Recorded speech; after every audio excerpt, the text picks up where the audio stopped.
आदरणीय दिदीबहिनी तथा दाजुभाइहरू, निर्धारित समयभन्दा 1.5 वर्ष अगावै ताजा जनादेशका निम्ति जनता समक्ष जानुपर्ने अवस्था सिर्जना होला भन्ने अनुमान हामी कसैलाई पनि थिएन। 2074 साल मङ्सिरमा सम्पन्न आम निर्वाचनको जनादेश राजनीतिक स्थायित्वको पक्षमा थियो, तर जनादेश र जनभावना विपरीत राष्ट्रिय राजनीतिलाई अन्त्यहीन एवं अर्थहीन विवादमा अल्झाएर गतिरोध सिर्जना गरिएपछि, संसदलाई अर्थहीन तुल्याइएपछि र जननिर्वाचित सरकारलाई असहयोग, विरोध र घेराबन्दीमा पुर्याइएपछि मेरा सामु सार्वभौम जनता समक्ष जानुको विकल्प रहेन। त्यसैले जनता समक्ष प्रस्तुत हुने निष्कर्ष अनुरूप हिजो 2077 साल पुष 5 गते प्रतिनिधि सभाको विघटन गरेर आगामी 78 साल वैशाखमा नयाँ निर्वाचन गर्ने निर्णय गरिएको बेहोरा म निवेदन गर्न चाहन्छु। सतहमा हेर्दा हिजो विकसित घटनाक्रम अप्रत्याशित र आकस्मिक जस्तो देखिए तापनि यो परिस्थिति लामो समयदेखि राष्ट्रिय राजनीति र मूलतः सत्तारूढ नेपाल कम्युनिस्ट पार्टीका केही नेताहरूका असङ्गत, विकृत र जनअपेक्षा विपरीतका गतिविधिहरूद्वारा सिर्जना भएको हो। 2074 साल असोज 17 गते तत्कालीन नेकपा एमाले र नेकपा माओवादी केन्द्रबीच वाम गठबन्धन बनाएर निर्वाचन लड्ने र निर्वाचन लगत्तै पार्टी एकता गर्ने उद्घोष गरिएको थियो। यो निर्णय आम निर्वाचन मार्फत आम जनताद्वारा स्पष्ट रूपमा अनुमोदन भएको थियो, तर निर्वाचन पश्चात राष्ट्रिय राजनीतिलाई जनअपेक्षा अनुरूप अगाडि बढ्न नदिने विभिन्न विसङ्गत गतिविधि सुरु भए। सुरुमा सरकार गठनमा विलम्ब गराउने र जनादेश विपरीत अन्त्यहीन बार्गेनिङ र दबावमा राष्ट्रिय राजनीतिलाई अल्झाउने त्यति बेलाका गतिविधिहरू तपाईहरूको सम्झनामा ताजै छन् भन्ने ठान्दछु। बाधाहरू पन्छाउँदै सरकार गठन भयो र सरकारले जनअपेक्षा अनुरूप काम गर्न पनि सुरु गर्यो। त्यसपछि केही नेताहरूद्वारा निरन्तर रूपमा अस्थिरताका सन्देश र प्रयास जारी रहे। सरकार गठनको 1 वर्ष नपुग्दै कुनै नेताले मुलुक बाहिर गएर अस्थिरताको सन्देश छर्नुभयो भने कुनै नेताले प्रधानमन्त्री मुलुकमा नभएको मौका पारेर देश डुब्न लाग्यो भन्दै बचाउनका लागि माझी गुहार्न थाल्नुभयो। सरकार संविधानको कार्यान्वयनका लागि नयाँ कानुन निर्माण, संघीयताको कार्यान्वयन र मुलुकको सामाजिक आर्थिक रूपान्तरणमा केन्द्रित थियो, तर कतिपय साथीहरूका आँखा निरन्तर पद, प्रतिष्ठा र पद सोपानमा मात्रै केन्द्रित भए। आफ्नो काँधमा आएको ऐतिहासिक अभिभारा पूरा गर्ने गरी नीति निर्माण, राज्य सञ्चालन र जनपरिचालनमा केन्द्रित हुनुपर्ने नेकपालाई केही नेताहरूले आफ्ना असन्तुष्टि, कुण्ठा र आत्मकेन्द्रित सोचहरूको बन्धक बनाउने र निष्प्रभावित तुल्याउने प्रयास गर्नुभयो।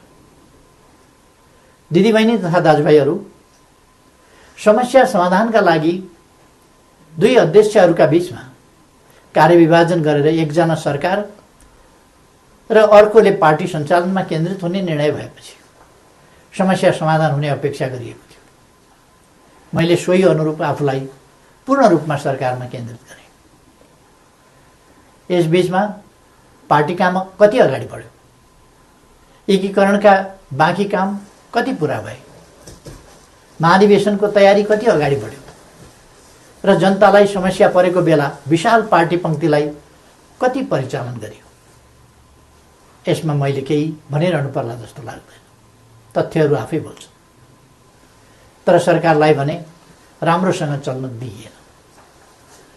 पार्टी घोषणापत्रको मर्म र समृद्ध नेपाल सुखी नेपालीको अभियानलाई हाँक्न सक्ने गरी योग्यता क्षमताका आधारमा मन्त्री परिषद पुनर्गठन गर्न खोज्यो भने आफ्नो र पराईका कित्ता काट गरेर टुङ्गोमा पुग्न दिइएन। महत्त्वपूर्ण संवैधानिक अङ्गहरूमा रिक्तता सिर्जना हुन थाल्यो, पूर्ति गर्न पाइएन। पछाडि परेका सामाजिक समुदायको हितका लागि विभिन्न संवैधानिक आयोगहरूको व्यवस्था छ, तर 2.5 वर्षसम्म पनि त्यहाँ नियुक्ति हुन पाएन। सरकारले दूरगामी महत्त्वका काम गरेको छ, प्रतिकूलताका बीचमा पनि मुलुकले महत्त्वपूर्ण उपलब्धि हासिल गरेको छ, युगान्तकारी काम सुरु भएका छन्, तर विपक्षी दलहरूलाई पनि उछिनेर केही नेताहरू सरकारको अनन्त विरोध र नकारात्मक मनोविज्ञान सिर्जना गर्न उद्धत भइरहनु भयो। सरकारले प्रस्तुत गरेका कतिपय प्रस्तावमाथि सार्वभौम संसदलाई छलफल पनि गर्न नदिइकन जबरजस्ती रोकेर राखियो। विगत केही महिना यता सरकार कस्तो कठिनाइ बीच काम गर्न बाध्य भयो र कस्तो घेराबन्दीको शिकार भयो भन्ने बारेमा यहाँहरू अनभिज्ञ हुनुहुन्न भन्ने म ठान्दछु। मैले राज्य प्रणालीमा पनि र पार्टी संरचनामा पनि नेतृत्व हस्तान्तरणको एउटा वैधानिक प्रणाली बसाल्ने प्रयास गरेँ। प्रधानमन्त्री चयन ताजा जनादेशका आधारमा बन्ने संसदले गरोस् र पार्टी नेतृत्वको चयन महाधिवेशनबाट होस् भन्ने विधि स्थापित गर्न खोजे। सङ्घीय लोकतान्त्रिक गणतन्त्रका निम्ति अगुवाई गरेको पहिलो पुस्ताले संरक्षक र उत्प्रेरकको सम्मानजनक भूमिकामा रहोस् र मुलुकको नेतृत्व सामाजिक आर्थिक रूपान्तरण र समृद्धिको मिसन पूरा गर्न सक्षम र सक्रिय नयाँ पुस्तामा हस्तान्तरण होस् भन्ने मार्गचित्र प्रस्तुत गरे। यसै मान्यताका आधारमा 5 वर्षको सरकारको नेतृत्वपछि सुयोग्य नेतृत्वलाई जिम्मेवारी हस्तान्तरण गर्ने र महाधिवेशनद्वारा पार्टीको कार्यकारी जिम्मेवारीबाट अवकाश लिने घोषणा समेत गरे। मुलुकको जटिल अवस्थामा नियमित महाधिवेशन हुन नसक्ने हो भने पनि विशेष महाधिवेशन गरेर अध्यक्ष पद हस्तान्तरण गर्न इच्छा गरे र योजना पनि प्रस्तुत गरे। तर महाधिवेशनका लागि साथीहरूले 4 महिना पनि कुर्न सक्नु भएन। उल्टै मेरो राजनीतिक चरित्र हत्या गर्ने गरी अत्यन्त लाञ्छित र अपमानित गर्दै आरोप पत्र पेश गर्नुभयो। त्यसलाई पार्टीको लोगो र कार्यालयको दुरुपयोग गर्दै राष्ट्रव्यापी रूपमा वितरण गर्नुभयो र वस्तुतः पार्टी विभाजनको अप्रत्यक्ष घोषणा गर्नुभयो। अर्कातिर भित्रभित्रै प्रधानमन्त्री विरुद्ध अविश्वास प्रस्तावको तयारीलाई अगाडि बढाउनुभयो। पार्टी अध्यक्ष एवं संसदीय दलका नेतालाई थाहै नदिई संसद अधिवेशन बोलाउन हस्ताक्षर सङ्कलन गरेर साथीहरूले संविधान विपरीत पार्टी प्रणाली र पद्धतिमाथि यसअघि नै गम्भीर आघात पुर्याउनुभयो। यसपछि नै पार्टीभित्रको अवस्था निकै गम्भीर र सङ्कटपूर्ण बन्न पुगेको। अस्ति पुस 4 गते मात्रै पनि मैले पुष्पकमल दाहालजीको निवासमै गएर उक्त विग्रहकारी आरोपपत्र फिर्ता लिन, पार्टीमा सहज र स्वस्थ वातावरण सिर्जना गर्न र विशेष महाधिवेशन आयोजना गरेर नेतृत्व हस्तान्तरणका लागि पटक पटक आग्रह गरे। पार्टी एकीकरणको सङ्क्रमणकालीन प्रयोजनका लागि मनोनयनद्वारा गठन भएका र महाधिवेशन सम्पन्न गर्ने मुख्य दायित्व भएका पार्टीका नेतृत्वदायी कमिटीहरूलाई पार्टी विधान र एकीकरणको भावना विपरीत पार्टीलाई मतदानको अवस्थातिर नधकेल्न र कर्तव्यको लिकबाट बाहिर नजान बारम्बार आग्रह गरे। तर यस प्रयासलाई मेरो कमजोरी ठान्यो। केही भएको छैन, केही गरिने छैन भन्ने कुरामा अल्मल्याउँदै प्रधानमन्त्री विरुद्ध अविश्वास प्रस्तावको तयारी अगाडि बढाइयो। दिदीबहिनी तथा दाजुभाइहरू, सरकार विरुद्ध यसरी घेराबन्दी र दाउपेच गर्नुपर्ने जायज कारण के थियो र? सरकारले यस बीचमा राष्ट्रियतालाई सुदृढ गर्ने सन्दर्भमा ऐतिहासिक कामहरू गरेको छ। नेपालको वास्तविक भूभाग समेटेको नयाँ नक्सा प्रकाशन गरिएको छ। तदनुरूप सर्वसम्मतिका आधारमा संविधान संशोधन गरिएको छ। समस्या समाधानका लागि मित्र राष्ट्र भारतसँग वार्ताको तयारी भइरहेको छ। चीनसँग पारवन यातायात प्रोटोकलमा हस्ताक्षर भएको छ। नेपालको अन्तर्राष्ट्रिय छवि, भूमिका र आकर्षण बढेको छ। यसलाई सुदृढ गर्न सबैले सहयोग गर्नुपर्ने बेलामा सरकारलाई असहयोग र असफल पार्न भइरहेका यी गतिविधिका पछाडि गम्भीर षड्यन्त्र लुकेको स्पष्ट छैन र? यी घटनाक्रम हेर्दा म आजभन्दा 4 वर्ष अगाडिका परिदृश्यहरूलाई सम्झिरहेको छु। नाकाबन्दीको साहसका साथ सामना गर्दै त्यसलाई अन्त्य गरे बापत नेपालको पारवन सुविधा विस्तार गरेर फेरि कहिल्यै नाकाबन्दी नहुने कुराको सुनिश्चित गरे बापत त्यति बेलाको सरकारलाई यसै गरी षड्यन्त्रपूर्ण ढङ्गले अपदस्थ गरिएको थियो। परिस्थिति र समय सन्दर्भ फरक भए पनि पात्रहरू उनै हुनुहुन्थ्यो। के यसले हाम्रा कतिपय नेताहरू नेपाललाई अनन्त अस्थिरतामा फसाउने योजनामा सहभागी भएको स्पष्ट रूपमै देखिनुहुन्न र? थुप्रै प्रतिकूलताका बावजुद नेपालले गएको 3 वर्षमा उल्लेख्य उपलब्धि हासिल गरेको कुरामाथि पनि उल्लेख भइसकेको छ। प्राय सबैजसो विकास सूचकाङ्कहरूमा नेपालले प्रगति गरेको छ। कतिपय क्षेत्रमा फड्को नै मारेको छ। शान्ति सुरक्षाको स्थितिलाई सुदृढ तुल्याइएको छ। पृथकतावादी गतिविधिलाई समाधान गरिएको छ। मुलुकले विकास, सुशासन, समृद्धि र स्थायित्वतिर सकारात्मक कदम चालिरहेको यस स्थितिबाट पार्टी खुसी हुनुपर्ने होइन र? सबै मिलेर यसलाई थप गति दिनुपर्ने होइन र? तर कतिपय नेताहरूबाट यसको उल्टो काम भइरहेको छ। सरकारलाई 5 वर्ष काम गर्न दिने र उसका कामको परीक्षण जनताबाट निर्वाचनका क्रममा हुने लोकतान्त्रिक बाटो छोडेर सधैँभरि सत्ता, सधैँभरि सरकार, सधैँभरि पदीय भागभण्डाको चक्रव्यूहमा राजनीतिलाई बन्दी बनाउने काम भयो। लोकतन्त्रमा सत्तापक्षले जनताको आदेशअनुसार काम गर्छ, प्रतिपक्षले नियन्त्रण र सन्तुलनको भूमिका खेल्छ।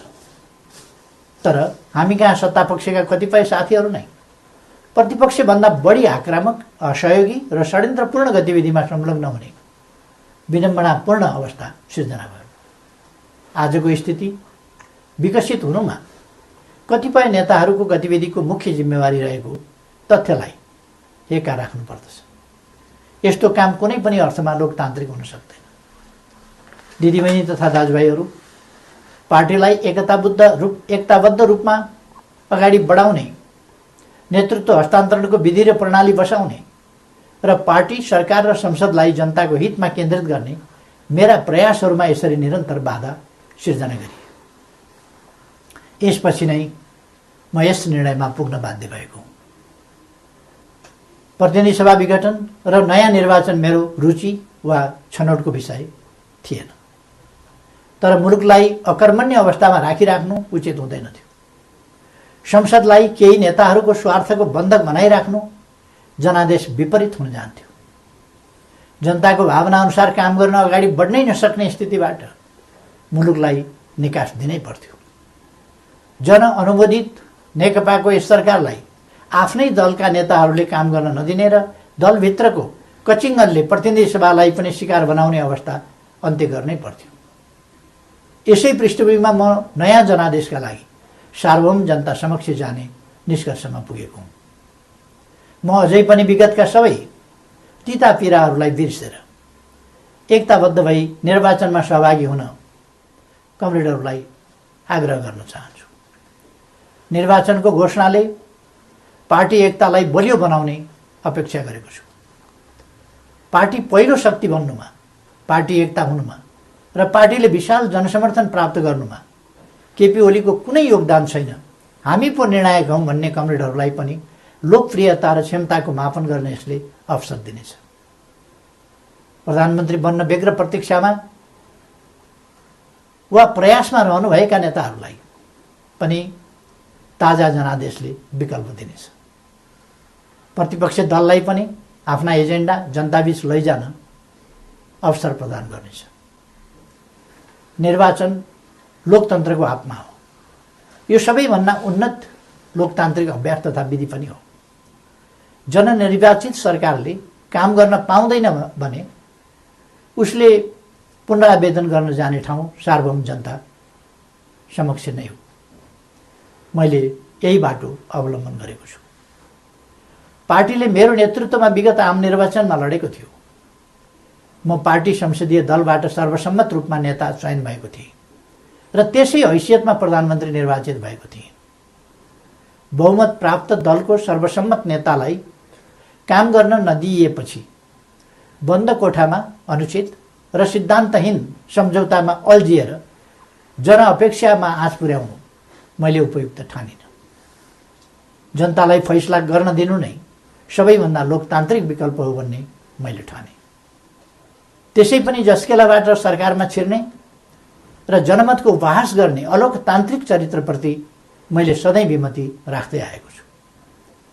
दिदीबहिनी तथा दाजुभाइहरू, नेपालको संविधानले नेपालको सार्वभौम सत्ता र राजकीय सत्ता जनतामा निहित रहने व्यवस्था गरेको छ।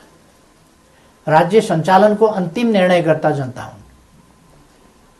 जनताको यो सार्वभौम सत्ता, राजकीय सत्ता र निर्णय निर्वाचन मार्फत व्यक्त हुन्छ। जनताको अभिमत व्यक्त हुने निर्वाचनले लोकतन्त्रलाई थप सुदृढ र परिपक्व बनाउँछ। हाम्रो लोकतान्त्रिक प्रणाली नयाँ छ तर कमजोर छैन। मुलुक जनप्रतिनिधिविहीन अवस्थामा छैन। राष्ट्रिय सभा क्रियाशील छ। प्रदेश सरकार र प्रदेश सभा एवं स्थानीय सरकारहरू मुलुकको संविधान र कानुन अनुरूप आफ्नो तहमा राजनीतिक नेतृत्व प्रदान गरिरहेका छन्।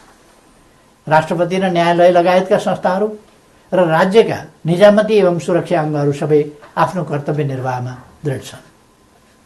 4.5 महिनापछि नयाँ प्रतिनिधि सभा स्थापित भइहाल्ने नै छ। 21औं शताब्दीको नेतृत्व गर्न तयार भएर बसेको हाम्रो युवा पुस्ता लोकतन्त्रप्रति प्रतिबद्ध छ। यो पुस्ता नै लोकतन्त्रको सबैभन्दा ठुलो पहरेदार हो।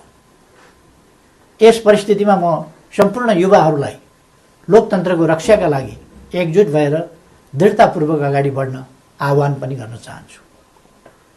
त्यसैले निर्वाचनमा जाँदा संविधान अप्ठ्यारोमा पर्छ, लोकतान्त्रिक गणतन्त्र सङ्कटमा पर्छ र मुलुक अस्थिरतातर्फ धकेलिन्छ भनेर चलाउन खोजिएका प्रचार या फिजाउन खोजिएका आशंका र भ्रमहरू निराधार छन्। राजनीतिक स्थिरताको प्रत्याभूति गर्ने निर्णायक तत्त्व जनताको अभिमत हो। तसर्थ कुनै पनि कुरामा नअल्मलिकन आम निर्वाचनको तयारीमा केन्द्रित हुन म सबैमा हार्दिक आह्वान गर्दछु। धन्यवाद।